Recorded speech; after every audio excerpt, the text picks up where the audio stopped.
Hey guys, welcome back to JD Mods. Hopefully you guys saw the update video where I call you guys up to speed on the current condition of the RX-7. Today we're going to dive right in and we are going to be doing the braided stainless steel brake lines and in the process deleting the ABS and just tidying up the engine bay. Okay, so you can buy kits online for deleting your ABS and running braided stainless steel lines. When I bought this car, I didn't have anything. No ABS pump, didn't even have a master cylinder, so I bought an OEM master cylinder, but that's it, that's all I had. No brake lines or anything, so I thought what a great opportunity to do it from scratch. And the kits were kind of expensive, so I decided to do it myself. I could buy the exact parts I wanted. So I'm excited to show you guys kind of the parts I bought and how I'm going to install it and see how it turns out. So here's what I bought, and I'll put maybe an exact list of lengths or links in the description below. But all these were from Hyper Racing. They do a lot of like small engine stuff like snowmobiles and dirt bikes and stuff like that, ATVs. But a brake line's a brake line.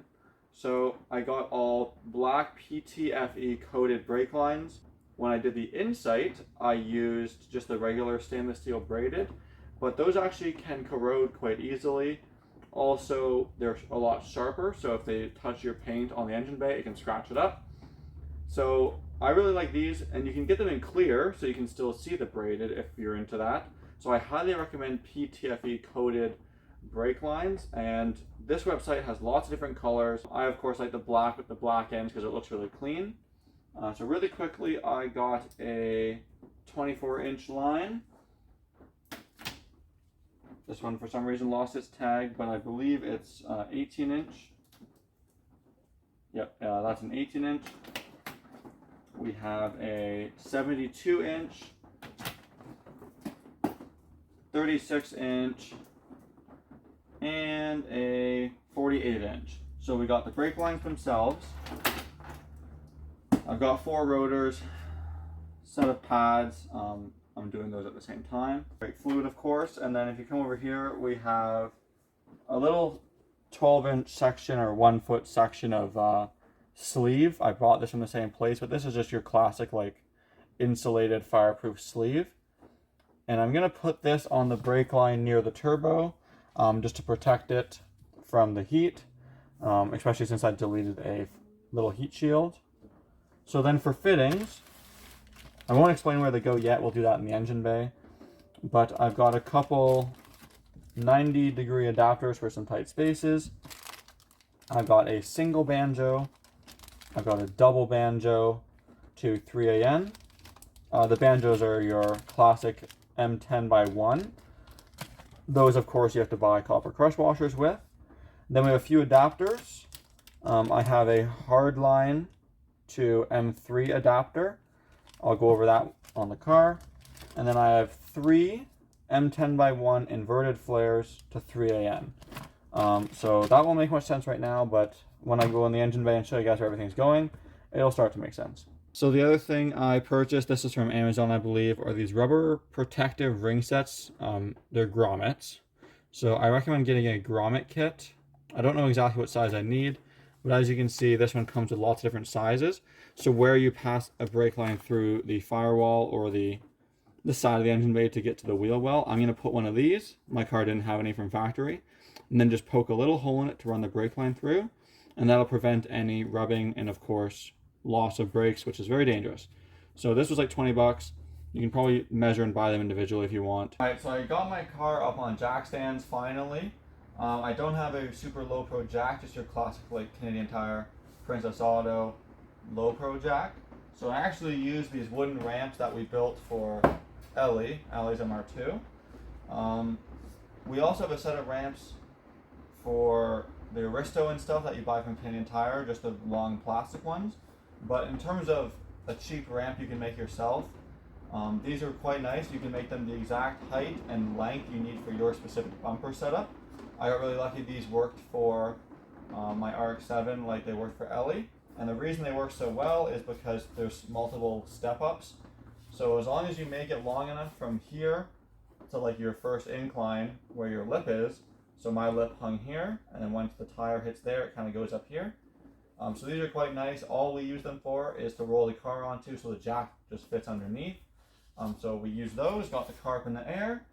Now I'm going to take off the wheels so we can access the flex lines behind the brakes. Alright, so before I bought the brake lines, I drew up a little diagram. It's kind of messy, so I'm not going to show you guys, I'm just going to read it. We'll start with the master cylinder here. The master cylinder has 2 ports coming out of it on this version. This, of course, being a right-hand drive JDM. I can't speak to the US DM. And of course, all of these brake line measurements, I can guarantee after the install will work with JDM, but maybe US DM is flipped. Left-hand drive, maybe not, I don't know.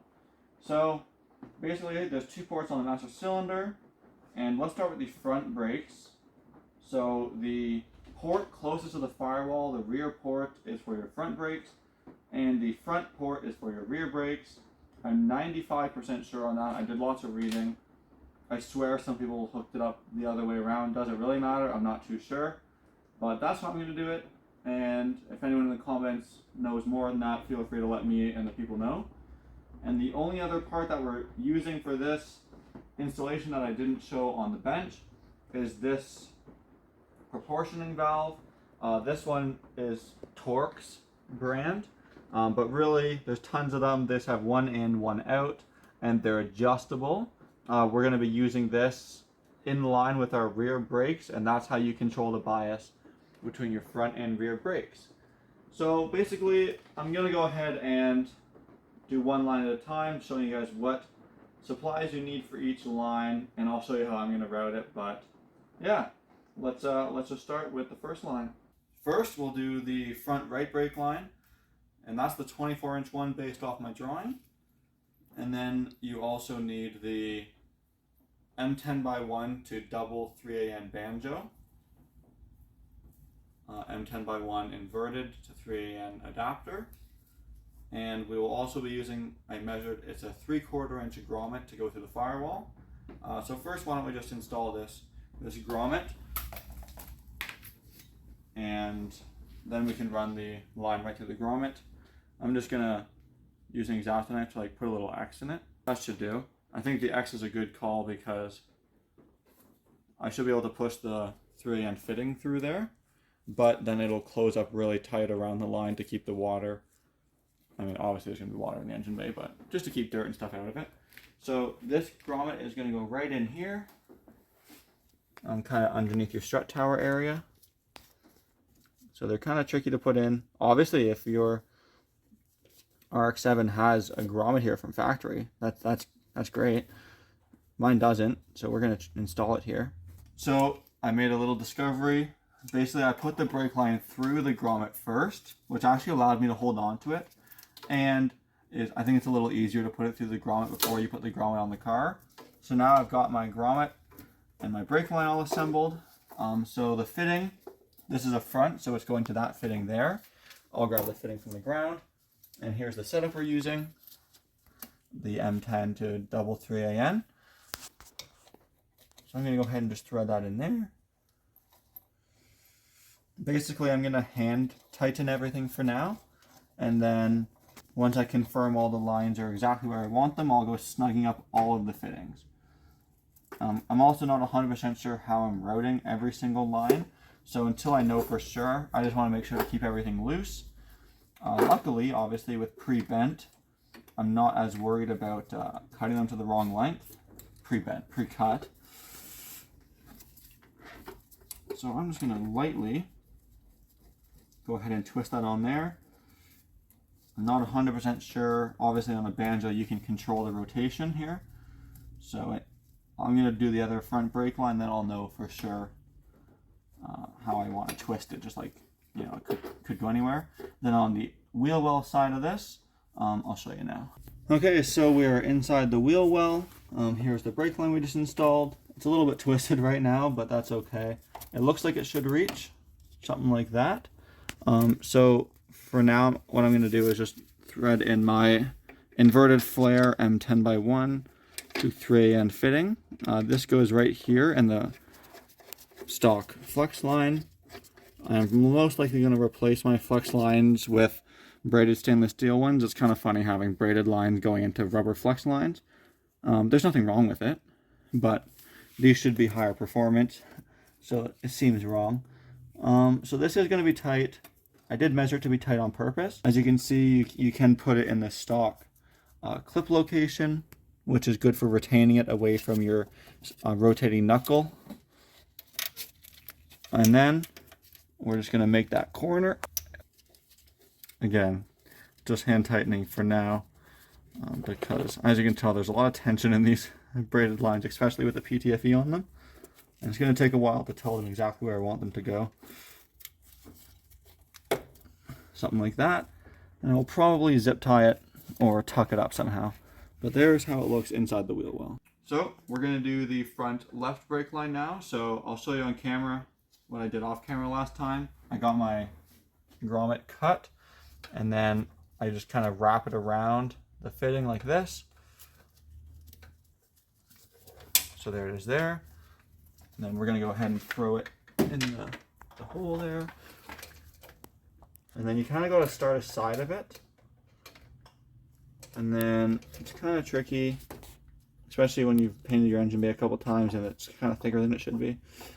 But you kind of just roll it around. You definitely don't want to use a grommet that's too small and just going to fall out. But too big obviously is no good either. I went too far through, but I'll push it back through a little bit. That's pretty close.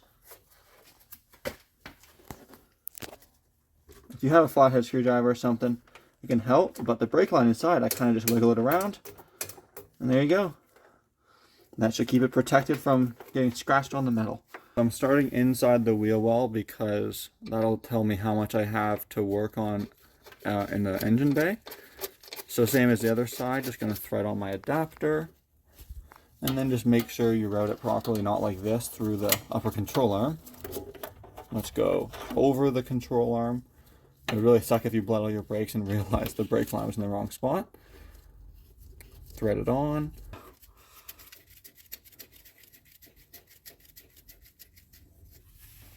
And then clip it into your connector. So now that we're connected inside the wheel well, we know exactly how much length we have to deal with. I measured this out at, I think, under 70 inches, but they only sell stock sizes, not custom sizes. So I had to buy a 72 inch, so we might be able to get creative here. On most FDs, you'll have a lip here. This ledge continues all the way across. Unfortunately, my car was cut up from an LS swap, and I didn't really want to redo it. If you do have that lip, I highly recommend routing it under that lip. It's almost invisible going across your bay. I don't have that luxury, unfortunately. So I'm thinking of routing it up here, away from the heat of the engine. I believe some things mount in this area, like ignition coils and stuff, so I'm going to try and stay away from there. But I don't have much in my engine bay, so I can always change the routing later. I'm probably going to tie it into this coolant pipe or just above here. Haven't quite decided yet. And then we're going to go all the way across, then into this banjo. You can see here that the current angle of the banjo isn't ideal. I believe you have to go quite steep on this one, something like this. So as you can see here, this orientation works quite well. There will be a fluid line on this port that goes to your master cylinder, so here to here, but I'm pretty sure you can just bend it just like that, and I'll tighten up that banjo after. This works really well because this lower portion points directly to the front right, and then this upper portion I can easily snake it around here. Like, yeah, it's really visible. Maybe you can run yours a different way. I can always think of a different way to run it, but you could try getting fancy with 90 degrees and stuff, but you also have to remember that there's a turbo and exhaust right here, and keeping your brake lines cool is safe and maximizes your brake fluid performance the cooler it is. So I'm going to potentially leave it loose for now. I might temporarily throw some zip ties up, But until the engine and accessories are in here, I don't know if I want to do any permanent mounting, but I'll grab some zip ties and just tuck it up so we can see it for now. So I have finished routing the line for now. It's still temporary till I get my engine in. I only had a good idea with this bracket down here. I had it going over and was gonna zip tie it on to kind of like this hole eventually, or put a stud mounted zip tie holder in one of these holes. But I actually went under this existing like member to hide it. I made sure the line wasn't super kinked, which it isn't. And then I'm gonna eventually go over here, kind of up here. I just zip tied it to this for now, but being a coolant pipe that gets hot, I'm gonna stand it off of it a little bit, but that's the essential idea. And then it kind of goes through all these lines to right about here. So that is the front brake lines done. Okay, so for the rear brake lines, we're going to start with the line from the master cylinder to the brake proportioning valve, the manually adjustable one. So for the brake master cylinder, we are just using a M10x1 banjo to single 3AN. The front was a double, this is just a single. And then I have I measured it out at 45 inch, but they only sell a 48 inch. So the 48 inch straight both ends. And this is the one that will go kind of a little bit lower in the engine bay near the turbo.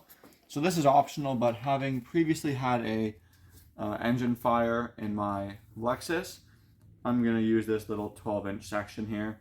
So I recommend putting this on now. So just go ahead and slide it over. I don't think anything got in there, but just in case. We're good. All right, so let's go ahead and put on the banjo first. This goes on the front port. I know it's kind of hard to see, it's buried a little bit. And we're gonna wanna point this one down, I believe. You could go up and over, but I'm gonna go down for a more tidy look, I think. I believe that's how I measured the length at. That's the benefit of a banjo, of course. You can spin it any way you want. Let's put it right here. So I believe I'm going to go under, but over top of the steering shaft. Let's see how that works out. The heat sleeve, as you can see, kind of wants to just slide around. So once we get it where we want it, I'm just going to zip tie that on after. I might even do it after the downpipe's in. You're just going to want to put that on the piece as close as you can to the downpipe. So I think it's going to live something like that there. Your downpipe just comes right near this heat shield here. So I think for the sub $10 purchase price, that's a good bit of insurance. That's going to loop down. Make sure it's not going to rub on the steering shaft. I'm not 100% sure how I'm going to route that yet. So it looks like I have quite a bit of room to go under the steering shaft actually. Okay, so I figured out how I measured it and how it works really well. You go straight down, go right back towards the firewall underneath the steering shaft. But I went above this coolant hard line, kind of right in this area here. And if you kink it quite a bit, it kicks it far back, so it'll never hit your steering shaft. I'll worry about the heat portion in a second. First, I'm just going to go ahead and, actually going to go way back there. Twist it into the inlet portion. Move my brake line I just installed. This is why we don't tighten anything down until we know we're done. This is on a swivel mount. Looks like it's going to hit my coolant line, so I'm just going to rotate that a little bit, then put that onto there. If you do end up buying this exact same unit, I just kind of mounted it to an existing tap hole in the firewall. I believe it's for the old brake hard line. So I'm just going to rotate it, put the brake line on, so I know how long it is. Get it all hand tight for now. And then I can kind of rotate it back. Not sure exactly how I'm going to run this one yet, but for now, let's do it right there. Snug this up. I'm actually going to tighten that up quite a bit. Okay. So it's going to kind of follow wherever I put this other line. And now you can see I can take out the heat shielding portion. And I'm probably going to put it right about there. So we're on the very last line, and this is going from the out port on your prop valve to your rear brake line on the FD. It's just one brake line that goes to the back and then splits kind of at the rear diff.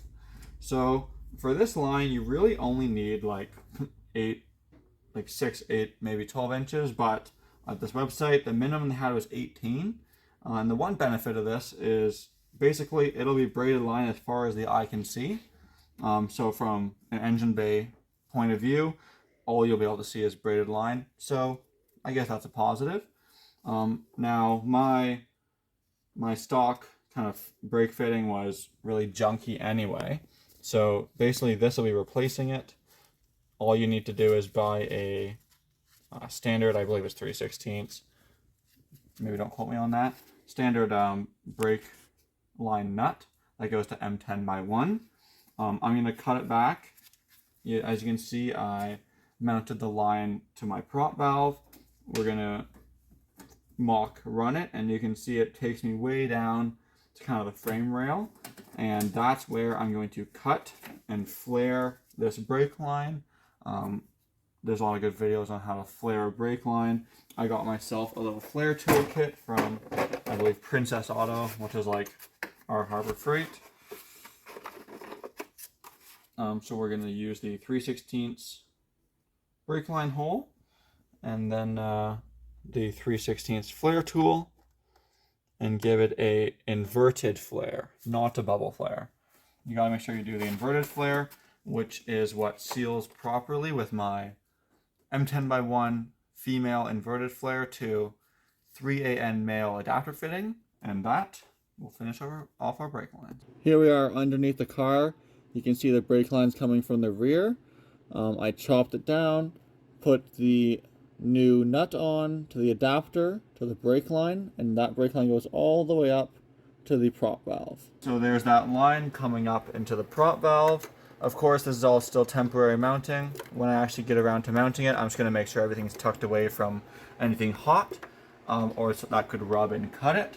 But overall, there is how it looks. I'm really happy with how it turned out.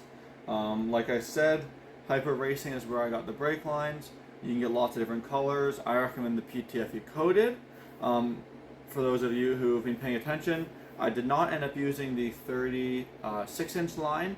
That one I actually bought for my clutch line, as well as those 3AN 90-degree adapters, and one of the M10x1 adapters. So those are for a clutch thing. You didn't actually need those for this video. I think I'm going to cut the video here. Just doing brake lines in this video, and then I'll do another video of painting the calipers and rotors and pads, probably combined with another video since it's not super exciting or revolutionary.